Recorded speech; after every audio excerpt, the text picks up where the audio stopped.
दुर्जेनगर शांति संघ क्लब के कार्यकर्ता और इलाके के कॉर्पोरेटर सुपन्ना देवनाथ की पहल पर हॉली क्रॉस स्कूल समेत दुर्जेनगर इलाके में नशा विरोधी अभियान चलाया गया।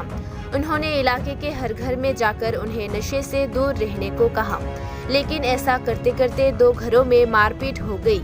उन्होंने आरोप लगाया कि मारपीट कर घरेलू सामान में तोड़फोड़ की गई। स्थिति को संभालने के लिए एयरपोर्ट पुलिस को सूचित किया गया। एयरपोर्ट पुलिस ने मौके पर पहुंचकर स्थिति को नियंत्रित किया। আচ্ছা, এখন যে আমরা এই অভিযানে এলাম আরেকটা বাড়িতে, এবার এখানে কি পাওয়া গেছে? এখানে আমরা শান্তি সংঘের উদ্যোগে দুর্জনগরবাসী সমস্ত মা বোনেরা, ইয়ং ছেলেরা যারা নাকি আমরা আজকে এই জায়গাতে যারা নেশা করে এবং নেশা বিক্রি করে সেই নেশা বিরোধী অভিযানে এসে দেখলাম হলি ক্রস পেরিয়ে দুর্জনগরের শেষাংশে এই রবিদাস পাড়াতে একটা ঘরে আমরা যখন ওদিক থেকে সবাই দৌড়ে আসছি তখন দেখলাম কিছু ছেলে এখান থেকে পালিয়ে গেছে। তাদের মধ্যে পাপাই রাজভর ছিল এবং আরও অনেকে ছিল। তো ঘরের একটা ছোট ঘরের মধ্যে নেশা সামগ্রী অনেকগুলি পাওয়া গেছে এবং সঙ্গে একটা বড় তরোয়াল পাওয়া গেছে এবং আমরা চেষ্টা করছি তাদের পুলিশের হাতে ধরিয়ে দেওয়ার জন্য এবং দুর্জনগরবাসী শান্তি সংঘের পক্ষ থেকে আমরা এই প্রচেষ্টা চালিয়ে যাচ্ছি এবং চালিয়ে যাব। আমরা গেছিলাম তার সাথে কথা বলার জন্য। তারপর বলে পরে কি মেয়েটা মানে হঠাৎ করে খারাপ ভাষা বলে গাড়িগুলো, তারপর তো আমার উল্লা ধরে আমাকে ঘরের ভিতরে টেনে নিয়েছে। তা আমিও গিঞ্জি ধরে টান দিয়েছি। তারপরে কি হলো, আমার পায়ের মধ্যে কি করলো, পাটা কেটে গেল। তারপরে তো গালি গালাজ আছে। আর এত চিৎকাচ্ছে যে এত ছোট মেয়ে আমাদেরকে বলছে যে আমরা ওদের সাথে খারাপ ব্যবহার করছি, কারণ এত ছোট মেয়ে হয়ে সেরে আমাদেরকে এত খারাপ ভাষা বলে গালি গালা দিচ্ছে, তা তো আমরা মানতে পারি না। এখন মেয়ে নেশা করে আছে কি নেশা করে নেই তাও আমরা জানি না, কিন্তু মেয়ে তো এখন একদম সুন্দরভাবে একদম শান্তশিষ্টভাবে কথা বলছে। যখন আপনারা ছিলেন না, পুলিশ যখন এসেছিল না, তখন আমাদের সাথে এমনভাবে খারাপ ব্যবহার করেছিল আর মুখ গালিগালা। তা আপনারা যদি শুনতেন, এটা লজ্জাজনক ব্যাপার, এটা এখন বলা যাবে না। কিন্তু মেয়েটা যা বোঝা যাচ্ছে মেয়েটা নেশা করে আছে, আর মেয়েটার সাথে আমরা 4-5 জন মহিলা নিয়ে পারছি না। এত তো গালিগুলো আছে, এর মধ্যে মারপিট তো আছে। আমার থেকে বড় সিনিয়র একজন মহিলা আমাদের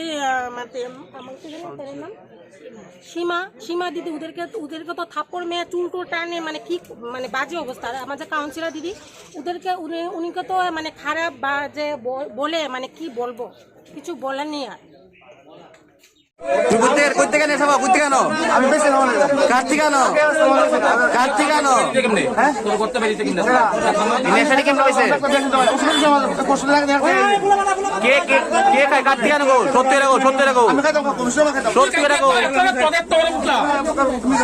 পুটলাটিতে পাওয়া গেছে, পুটলাটিতে পাওয়া গেছে।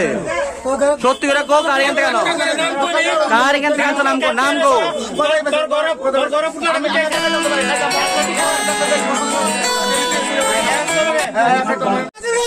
গুলা ভাই আর কেউ না, গুলা ভাই তোর ওই শম্ভু ভাই গুলা তোর হয়েছে তোর লেগে না। কত টাকা? না কি টাকা? গুলা পানি খাইয়া এনো ফালাইতে ফেলে দেয়। আমি খাই না, কেন? আরে হেন খানা ভাই কই দিন বাইতে খাই না, আমরা ভাই ফেলা দিয়ে কাজ করতে লিখে ভাই। তোর বড় কোটা কেমন আইছে? আরে বড় কোটা কেমন আইছে ভাই? মানুষ বুঝবো যে হ্যাঁ কোটা বেশে আমার ফালাতে মত খোলা বাউন্ডারি কয়েকদিন ঘুরে ঢুয়াই দিছেন। কইতাছি আমরা আগে কইছি ভাই, তো প্রথম না মারতা আছে না।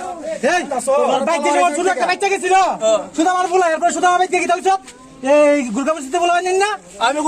আমি কিছু কারণছে আমি জায়গায় কারণছে আমি সবাই কোনো কাজ চুইছি যে দেখ দিয়ে দেখাও জিগাও আমার কাছে আজির হই। তোরালটাকে আনছে হ্যাঁ, তোরালটাকে গুলা ভাই বলা হয় না। তোর গরু রাখছে এর গর কই চল ভাই, আমি কিছু না করি ভাই, মাইক ভগবান কা মানে বলে না কিছু জিগাও আমাকে ফাঁসি মার এই গুলা ভাই লেগে থা আরে লইয়া যাই। তিনজন আছে আর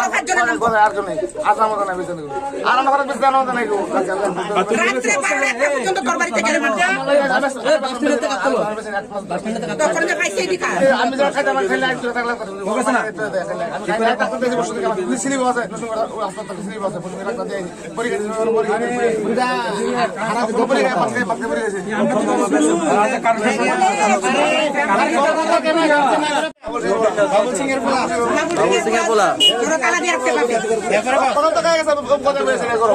এখন খাই গেছে কোথায় করে খাই গেছে এখন